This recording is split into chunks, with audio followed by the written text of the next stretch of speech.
afternoon, everybody. I thank Indian Academy of Neurology for today's talk show. Today's talk show is with an eminent neurophysician, Professor R.S. Wadia, who we know has been a pioneer in neurology services in the western part of India. He was professor of neurology at the BJ Medical College and Sassoon Hospital, where he also continued to remain as emeritus professor. He is the director of neurology at the famous Rubial Clinic, Pune. He was responsible for starting the neurology services at both Sassoon General Hospital and Ruby Hall Clinic. He had a unique style of teaching, and he inspired hundreds of medicine PGs to learn and take up neurology. And he kindled interest in neurology all across India. He was responsible for starting the neuro meets, which were the case presentations, which continue even today.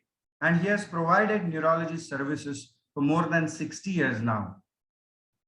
Also, to revive some of the memories of the past, we have Dr. Nasli Ichapuria, we all know, who is a senior neurologist practicing at Pune. And Dr. Ichapuria has been with Professor Wadia right since his MBBS days, and he was the medicine resident to Professor Wadia. He later on, in the initial phase of his career, continued to work as neurologist with Professor Wadia at Rubial Clinic. And he will also be part of this interview with Professor Wadia. So let's begin our today's interactive session with the first question. Wadia sir, could you start by telling us about your childhood and your schooling? Right. I was born in 1935, and I was the third child of my family. There are four children, and all four were males. My first two brothers did engineering, and I became a medical person when I went to my father at the end of the SSC examination and said that I want to now enter engineering. So my father said, nothing of the sort. We have got two children already. I've got already two children doing engineering. You do medicine and try and get into the medical college at Sassoon. That's how I entered medicine. Just tell us about your early childhood, sir. Well, my early childhood, where, as I said, four children.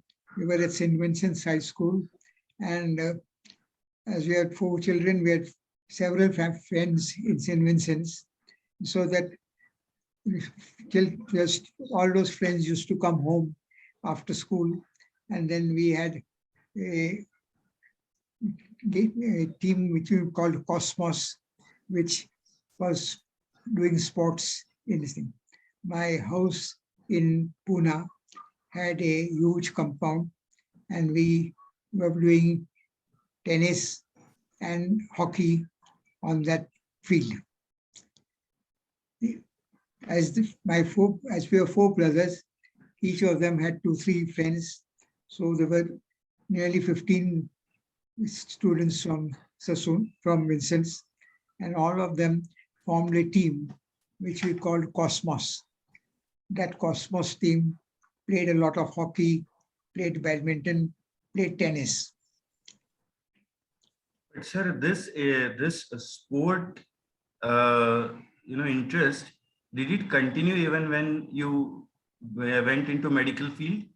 Yes, it was going on when first 2 years of medicine, and going on up till the my medicine term over. Then, of course, slowly, the group became less and less. But did you have any formal matches or some tournaments during the medical? When I was in medicine,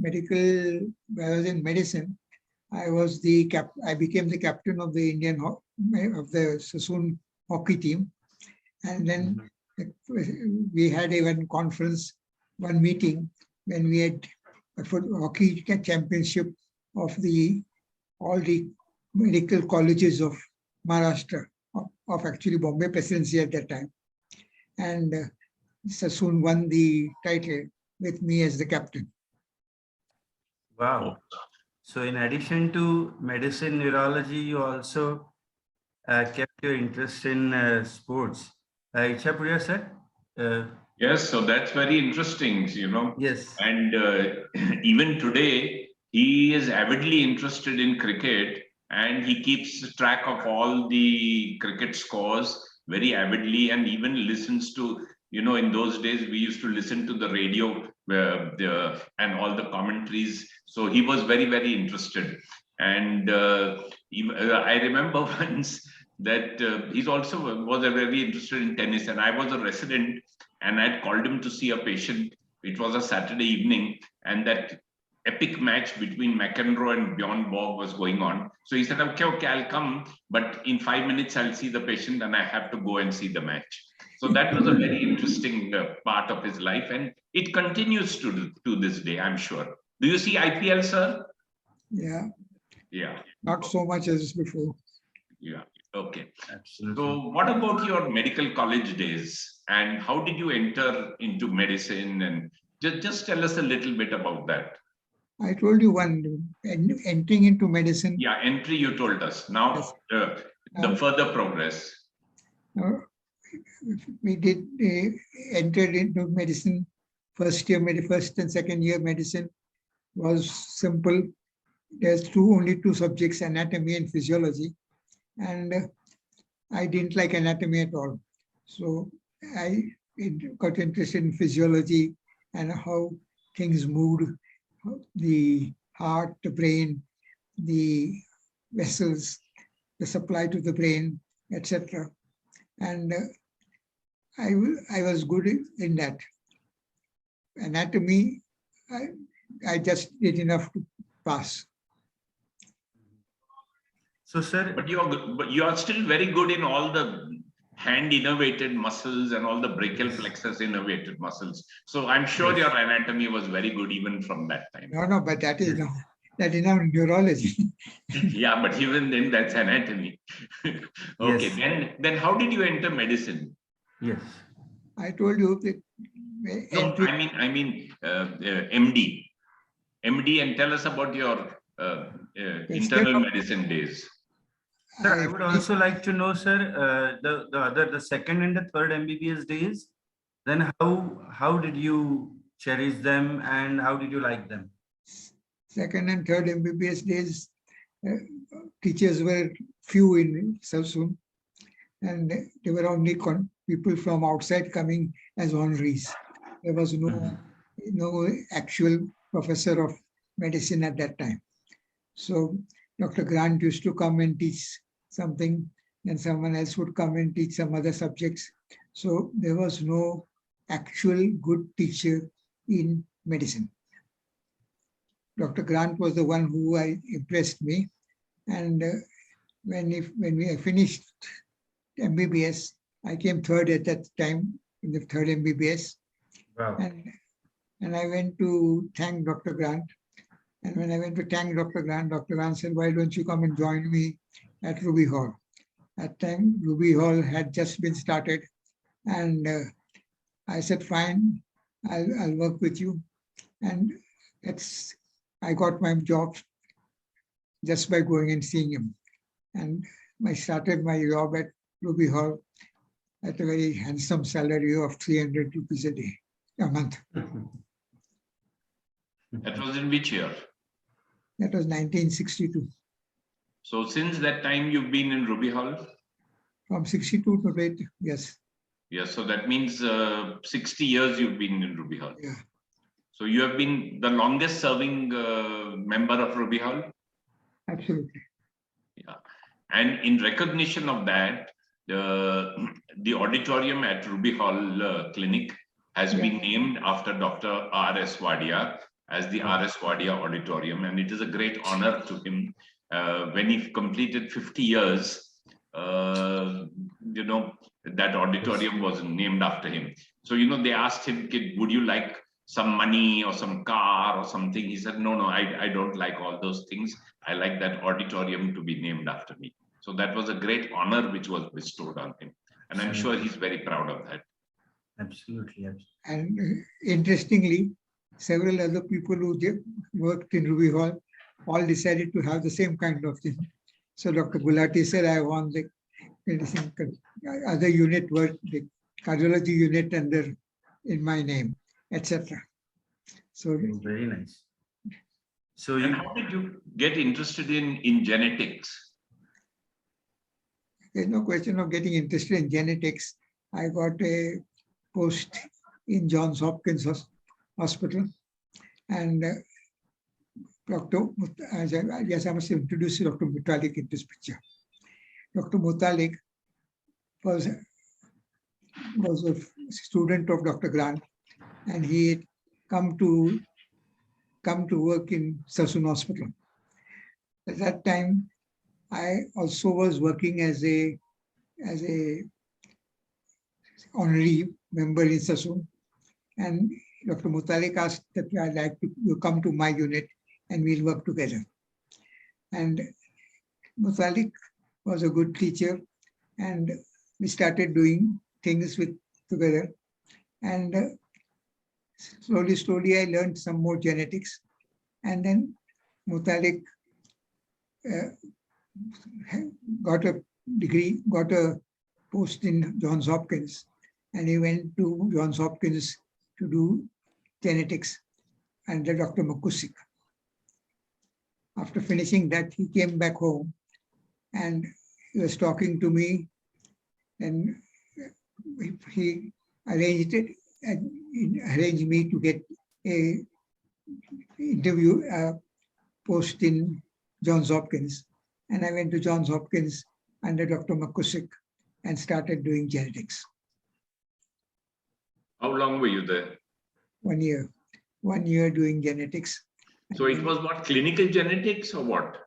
Clinical genetics. There was not too much information on how to get out all the genes and all. But McCusick had written a book on all the diseases which are produced by genetic diseases of human beings. Mm-hmm. Sir, by this time, at personal level, how was the the progress at personal level, family life? So by already started to serve Ruby and had also joined Sassoon Hospital. So at the level of family? I think I got married in 1966. And the lady I got married to was the daughter of the principal of the Wadia Medical College at the time. Okay. Actually, what happened was my father had wanted the second son to be listening, and had gone to Mr. Desai and asked them. They refused, and then they came to our house and said, "We refused your second son, but the third son we are very happy to take." And that very interesting matter of getting married. It was decided by them, and then I saw the girl actually. Okay. Okay. So did your family accompany with you? In Johns Hopkins, of course, they have not been there. But I got married in 1960. I got married in 1966. 66? Yes. 1966. And I got by that time, the scholarship for John Hopkins. and the children had come to John Hopkins with me. And later on, when I got the scholarship at the Queen's Square, London, which is the Mecca of neurology, that time they were already in school. So then they came to me for only 3 months when they were having a holiday. So how did your interest in neurology come about? Yeah. Well, when I was in Sassoon, when I was in Ruby Hall, Dr. Grant had arranged for some doctors from Pune to from Bombay to come there. And 2 doctors came, one Dr. Vaz and one Dr. Hansotia. And they used to come and see the neurology cases in Ruby Hall. And I sat with them and listened to them. And then my interest in neurology came by that method. So till Wasn't neurology very primitive at that time? How was it in those days? Well, clinical neurology was very good. And the CT and MRI had not come. The CT came a little later, MRI still further. So CT was about 72, MRI was about 80, 84 or so. yes. Yeah. So, sir, once you came back from Queen Square, then your type of work, both at Sassoon and Ruby Hall, did it change from, taking on medicine to getting more focused towards neurology? And how did that happen? Dr. Mutalik, Sassoon and Ruby. Dr. Mutalik had become professor of neurology at Sassoon Hospital. And when I came back from there, I went to him and he said, all right, you start a unit here and you can have 1 unit on your own. You are a junior person. So you have joined Dr. Sardesa's unit and you start a unit there and see how much you can do in neurology there. So that was the neurology unit. By that time, I had learned quite a lot. I was good teacher there. So when I used to take 3 clinics a week and in Sassoon. And when I was taking the clinics, units from people from many other units, students from many other units used to come. So the unit was, the teaching class was absolutely with both people from that our unit and all the other units also. Who the teachers there had gone off long ago. I used to be in Sassoon Hospital as a teacher from about 9:30 to 1:30. So you started the first neurology unit and neurology OPD at both Sassoon General Hospital as well as Ruby Hall Clinic. Probably the first one, Ichhapuria sir, in Pune. Was it the first? Yes, yes. No Yes. doubt about that. Yes. But what I want to say is, and he's also mentioned it, that Dr. Wadia was an honorary in Sassoon Hospital. He was not a full-time teacher, Yes.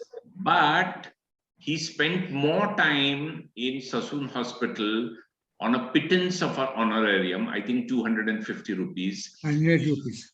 Huh? 100 rupees. 100 rupees. Sorry. And he would spend 4 to 5 hours per day. And the rounds, I was his resident, one of his residents, there were many. And he used to come sharp at 9:30 and stay on in the hospital till 1:30 when he had to pick up his daughter from the school nearby.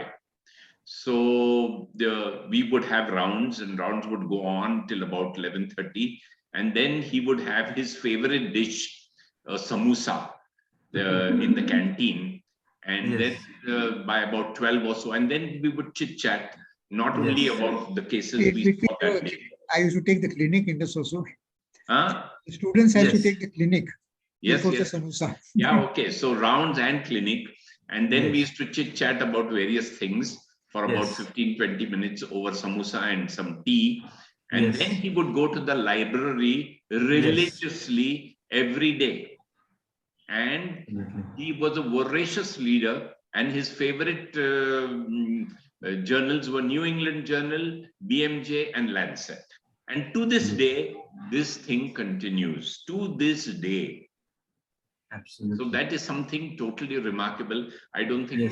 anyone else does that. So, Dr. Wadia, you have to say something about that? Yeah, I mean, you forgot the American Journal of Medicine. Okay. Okay. The reason, Yes. the reason for calling that is that about this time in Sassoon, we were getting cases of organophosphate poisoning. And a lot of people of organophosphate poisoning were dying. So then one day I went to the library and I found an article on organophosphate poisoning in the American Journal of Medicine. It was a 16-page article, but described only 3 cases of organophosphate poisoning, but they were giving, we were treating our organophosphate poisoning with 3 tablets of atropine every day. They were giving 10 tablets of atropine or injections of atropine. And I read that, and I took my paper to Dr. Mutalik and said, this is what they are doing. So then we started giving the large doses of atropine to cases of organophosphate poisoning. And in 1962, Mutalik read the first paper of neurology of organophosphate poisoning at a conference in somewhere north in here. I was with him at that time. Actually, the paper was entirely written by me, but he was the professor and he read the paper out, and it made quite that was my first paper in medicine.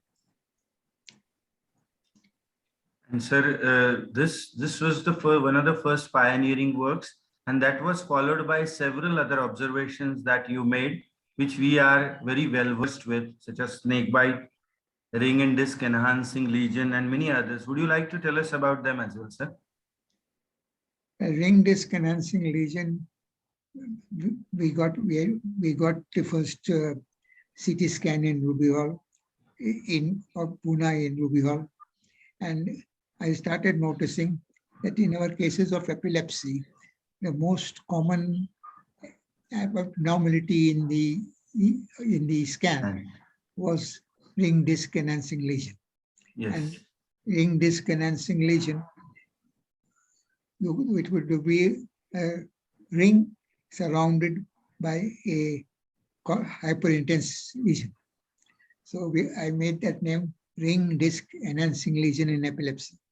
And I read a paper on this again at the Neurology Society of India, ring disc enhancing lesion. And my belief was that it was due to tuberculosis. And I used to treat them with anti-tuberculous agents, and some maybe 40% improved and 40% did not improve. 50%, 60% did not improve. In the end, it was shown that this ring disc enhancing lesion is often due to cysticercosis. So it is a neurocysticercosis, but can also be due to tuberculosis. And sir, about some other areas such as snake bite, you wanted to say something? Snake bite, yes. I mean, we had many types of snake bites in the thing. You work on that? No, I don't think we had any work on that. We wrote papers of patients of snake bite, patients, two types of snake bites. The patient, one who had an encephalopathy and the one who had a weakness in the leg, who had a neuropathy. So snake bite was not a problem, but an important problem I found was homocysteine. Yes. Homocysteine is a protein which requires B12 folate to progress down the stream to form a form of further progression of the thing. So if the B12 folate is not there, the homocysteine cannot progress, and the homocysteine accumulates in the body, and that homocysteine deficiency can cause stroke and heart attack. So we collected cases of stroke, and we found it actually was in heart attack. Collected cases of heart attack, and we found that homocysteine deficiency excess was present in 80% of Indian patients with heart attack, and that was more than the diabetes or hypertension. So diabetes, hypertension, well-known cause of heart attack, but a high homocysteine is a less known but important cause of heart attack. And that, of course, went on to brain attacks also, stroke produced by the deficiency of B12 and folate. So I now give, we made a study of, first we made a study of 150 cases, and then we went on to do 600 cases. Out of 600 cases of stroke, 80% have high homocysteine, which is more than diabetes and hypertension. So it is worth giving patients of stroke B12 folate.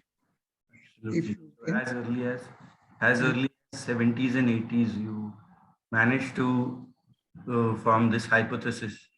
Sir, Ichapuria, sir, about enteric fever, enteric fever and neurology, an area where you and sir work together. Would you like to ask some? Yeah, I think Dr. Wadia can elaborate on that.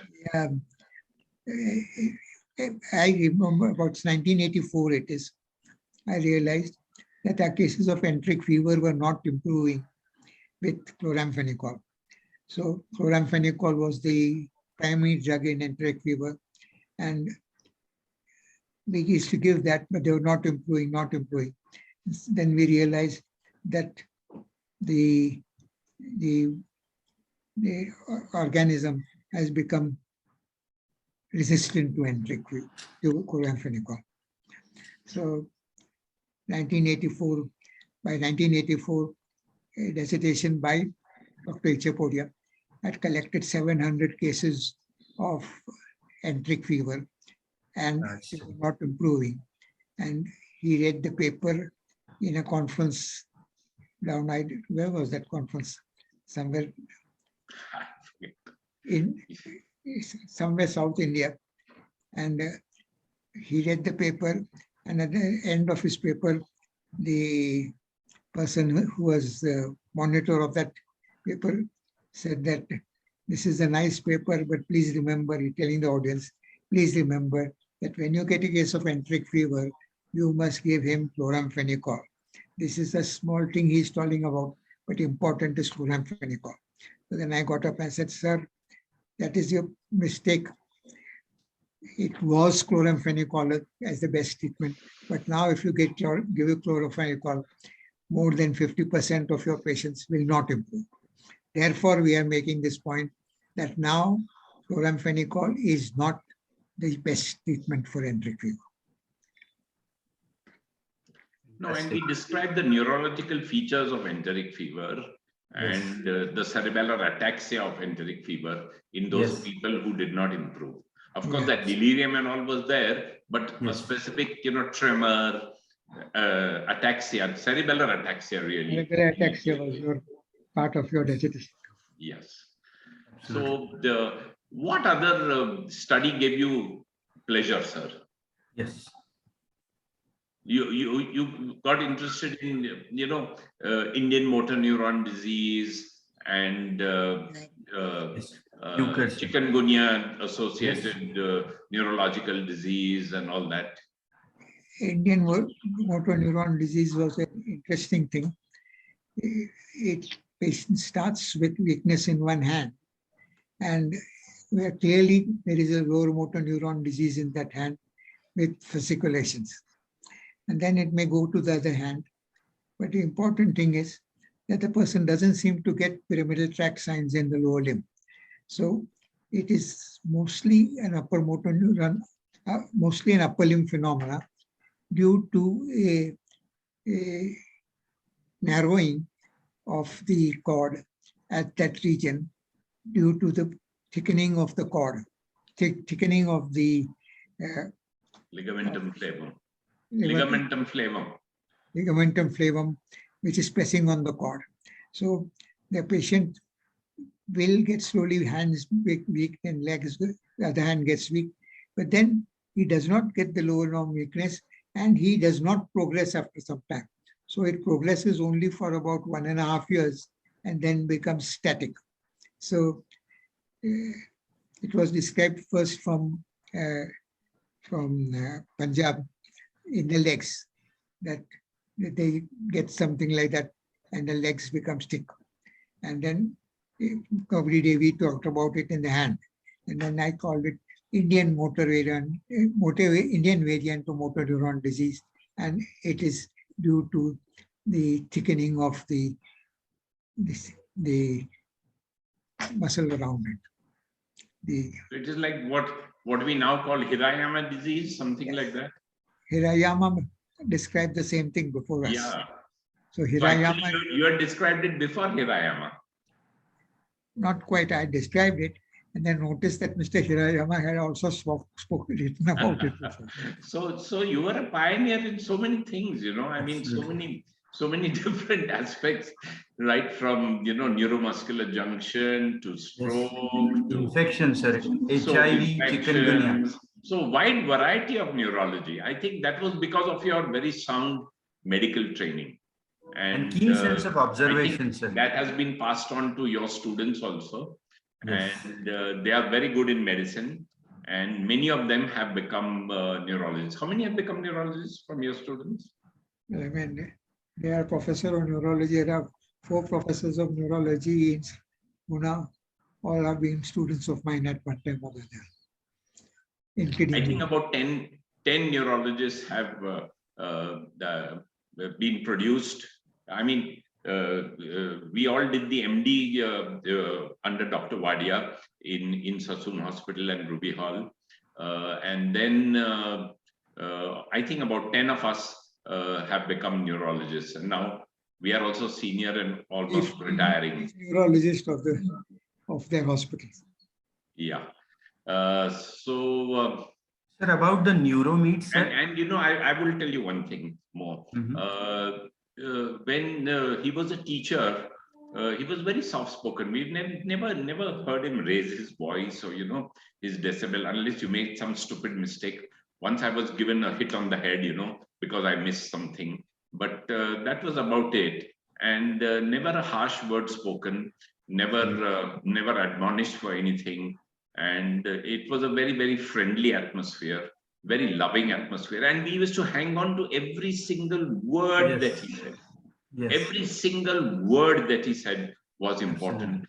And we used to, crane our necks and all and try to listen to each word that he said. So he had a tremendous influence on neurology training, teaching. And that is because he spent so much time with patients, so much time with students. And I think his first love is teaching. What is your first love? Teaching or seeing patients or both?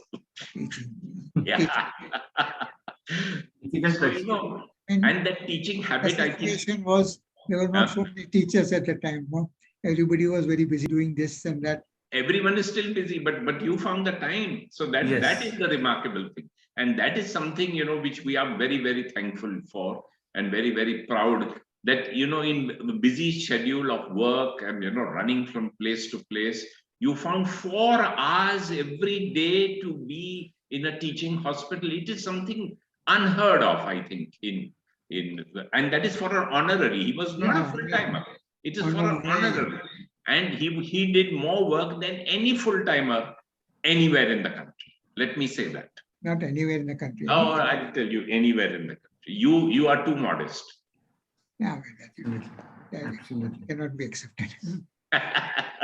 Okay, that's open to debate. Come on. Yes, Sripad. Yes, sir. Sir, very curious about neuro meets, the ones that have become popular in Pune. And so I think the whole India knows about. Sir, could you tell how those began and expanded? There was a conference in Pune at the AFMC, and the AFMC people came to us in Sassoon, that I was in Sadessa's unit at the time, and asked us, okay, would you That help was in us? which year? 1972. 1972. Yeah. I'm back. He came to us and asked us, okay, will you help us at the time of this conference? So we used to go there, make arrangements, this, that, and the other. And then what happened was that after it was over, we started having a situation where we used to go to AFMC and they used to present cases of neurology and we used to listen to them. Of course, we used to take all our students from Sassoon there. They would listen and they would like, describe their cases. Then we would argue about it. We would say, you know, this should have been this way, this way. So they would present the cases and we would argue about them. And then 15 days later, they would come to this thing, Sassoon. And we used to present the cases in Sassoon and they would listen to them. So we had this meeting regularly every 15 days. And then when Dr. Ichapuria came to Ruby Hall, he said, okay, why don't we have the meeting also at Ruby Hall? So then Ruby Hall became the third hospital where this meeting was held. So cases of Ruby Hall were shown and Sassoon and AFMC attended. And then Kothari said, all right, what about us? So Pune Hospital came. Then the Mangeshwar Hospital came. And then we used to have a meeting every 15 days in at least 6 different hospitals in Pune. And of course, that increased the interest in neurology in more and more students in Pune. Absolutely. So that sowed the seeds for holding several conferences in Pune. And as everybody knows, in 2011, we had the Indian Academy of Neurology INCON. And in 2012, we had the Indian Stroke Conference. And after the conference was over, we all got together and we thought that these case presentations were niche and these were our really an important asset that we had. And that paved way to a conference called as Approach Meet, which is being held now as a bi-yearly program. There have been 3 such conferences. And sir, about Approach Conference, we are proud to say that sir has a huge contribution. He has donated a handsome sum to Neuro Society Pune, and we have an oration in the name of his wife at each of these Approach conferences. Ichapuria, sir? Yes. So that is one of the highlights of this Approach Meet, and the Approach Meet has been fantastic, where we've shown, you know, many cases of various types, and we've got foreign faculty to come in. And the highlight, of course, is the oration in the name of Dr. Manik Wadia, Dr. Wadia's late wife. So that was a great honor to him and to her. And I think we've had three orations already, and we will continue it into posterity. So that is another very important contribution. And of course, now very recently, Dr. Wadia has been awarded a Lifetime Achievement Award by the Indian Academy of Neurology for his services to neurology. And he was IN president. So, sir, would you like to tell us about your IN president days and what you did and how you liked it? 2006, I was president of the Indian Academy of Neurology. It was a little interesting that actually I had no degree in neurology. At that time, when I passed, there was no such thing as a degree in neurology. So I don't have a degree in neurology actually, only medicine. And the newer people argued that how can he be president of the Indian Academy without a degree? But the older generation said, forget it, he knows more neurology than you do, so he can be the president. So I won the presidency in 2006, and my in the presidential address, I had talked about chikungunya and, of course, the homocysteine.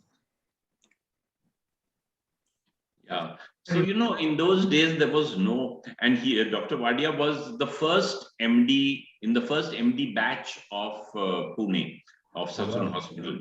That was way back in 1962. So he was in the first batch, and there was no DM.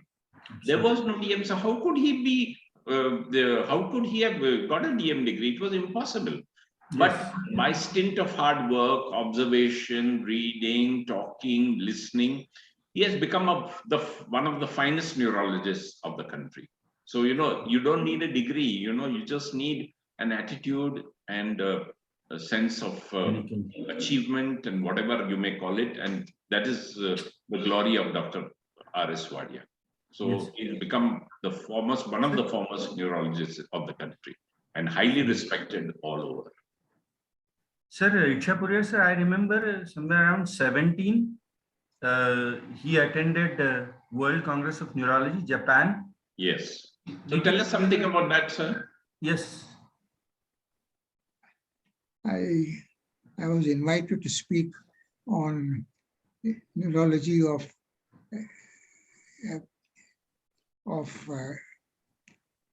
vitamins, not vitamins,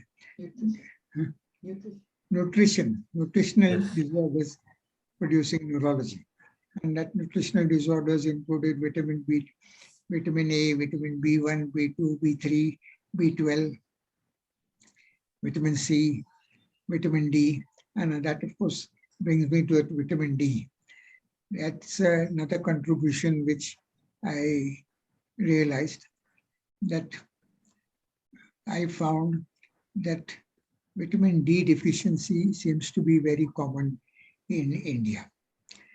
Vitamin D comes from the sun, and we have a good sun, but all our people try to stay away from the sun by sitting in the shade. So we walk in the shade, and if there is sun, we quietly go into the room inside and this thing. So a large number of people get vitamin D deficiency, and that vitamin D deficiency then cause all sorts of bone diseases, etc. So that is another thing, that in the presence of good sunlight, we still have significant vitamin D deficiency in India, in Pune. And if you do the vitamin D levels in the in the Pune population, you'll find that at least 70% will have vitamin D deficiency. Yes, that's true.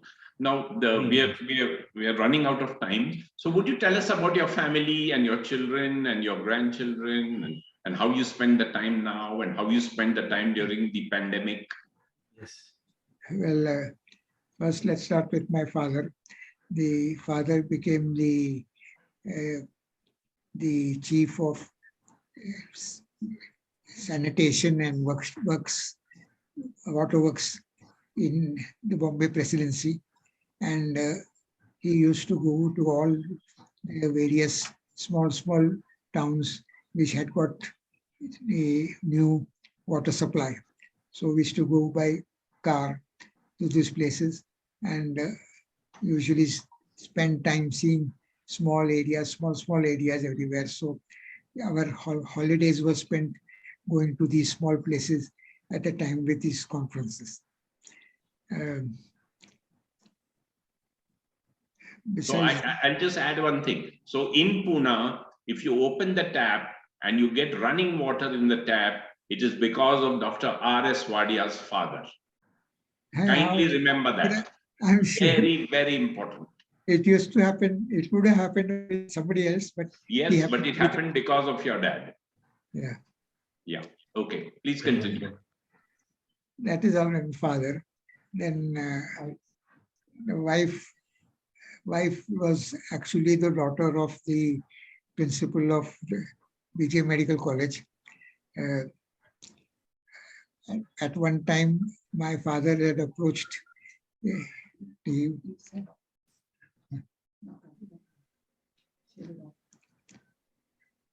she was a doctor, and she was quite but after we got married, she started doing more work. She became chief of the blood bank in UB Hall, and she started the blood bank, and she ran the blood bank very effectively. Then we have two children. One is doing work in Bombay as an engineer. He's working at Vodafone, and he's chief of the Vodafone in Bombay. My daughter is an artist, and she is doing all sorts of drawings and has won many prizes in drawing. So they didn't become doctors, huh? Nobody. Why? Even my grandchildren have not become doctors. Why? They thought that their father was working too much. Okay. No, it's good that they didn't become. But they've excelled in their own field. They're really on top of their own field. And grandchildren, how many do you have? Three. 3 grandchildren. Do you run after them, or now they are grown up? Them is doing architecture, and the other 2 are still in college. They have not yet got through the college. Very interesting. Shripad? Sir, the pandemic times were very difficult for more than 60 because they were really locked in at home. So how did you spend that time, sir? Because you're not allowed to do what you cherish the most, seeing patients and teaching, not to hospital. So how did you spend at home? No, actually I attended to the hall throughout the pandemic. Okay. No, but you know those The first few webinars, months. you attended all the webinars and took notes? Pardon? No, one thing I need to tell you is that Dr. Wadia has been having a weekly journal class for the last 50 years, 60 years. Yes. And 60 years, okay. So, and that's a weekly class. And he teaches students there on the latest from all journals. And at every conference, you will see him sitting on the front row, taking copious notes. So once I asked him, why do you take so many notes and what do you do with them? Do you read them again? So then what is your answer, sir? Yeah, then I told him, all right, just now I'll ask you one question. We were in a conference. I said, what was that article about that Mr. Singh? They were not aware of it. Then I said, see, I've got my notes. It is written there, what all of us spoken by the conference. You two were chit-chatting and you were attending the conference, but you were not listening. I was listening and making attention, keeping attention on the conference. Yes. So that was another very interesting snippet of information and part of his personality of how dedicated he was in learning, taking notes and passing on that information to the students. So that is something amazingly creditable. The journal class is interesting. The students are supposed to get the article, read one article on neurology a week and bring it to the journal class. So they get to read one extra article and make talk of it. And then after they finish, then I collect 2-3 of my articles which I have read in that week. And usually it happens that if there are 7 people in the class, 2 only have got an article, but I have got 3 articles. So the journal class goes on longer. Absolutely. So when we were talking to you earlier, a few weeks ago, we asked you how did you spend all that time during the initial few months of lockdown where we were not allowed to move too much, and at which you simply said, I was never bored. I attended all the webinars, most of the webinars, and I continued to learn from them. And so my whole day was filled up with learning. So It says webinars. I was making notes on the web in the webinars at that time. absolutely, absolutely. Even at this age. You've kept all those notes? No, I think I have now. I've got a number of places where the notes are, but which that is, I don't know.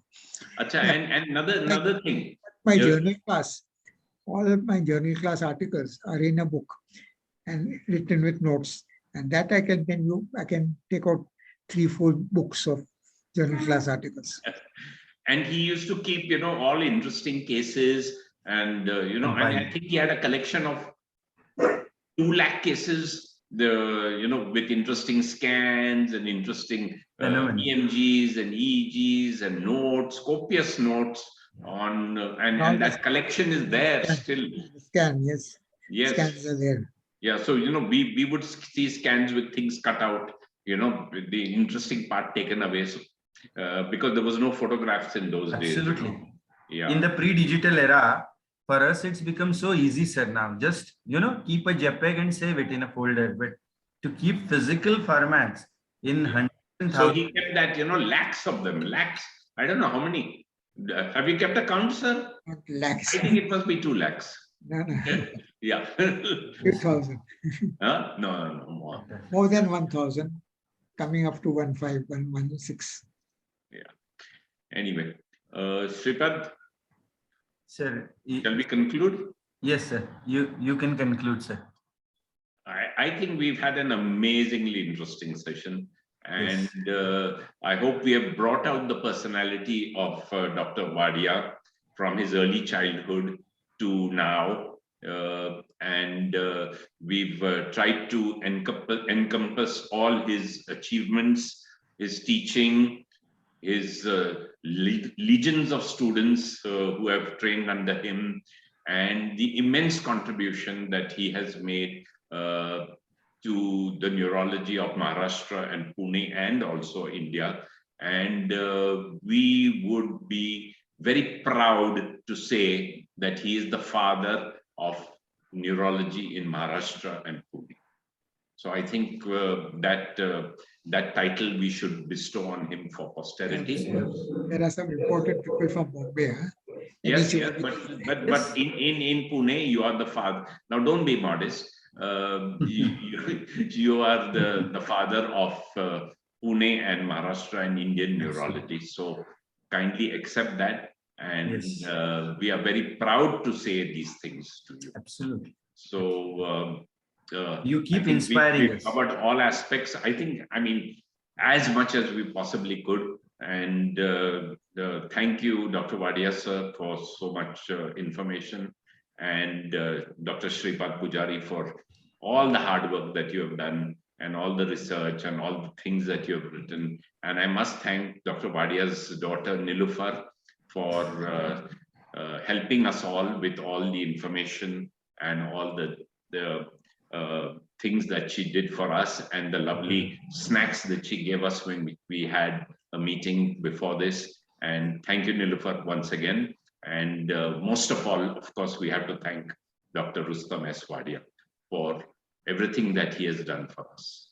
Thank you. We thank Indian Academy of Neurology, its president, Dr. Nirmal Surya, and all the committee who have given us the opportunity to interview our legend of neurology, Professor R.S. Wadia, and share experiences with each other and bring out this experience-rich session for all the neurologists of India. Thank you very much.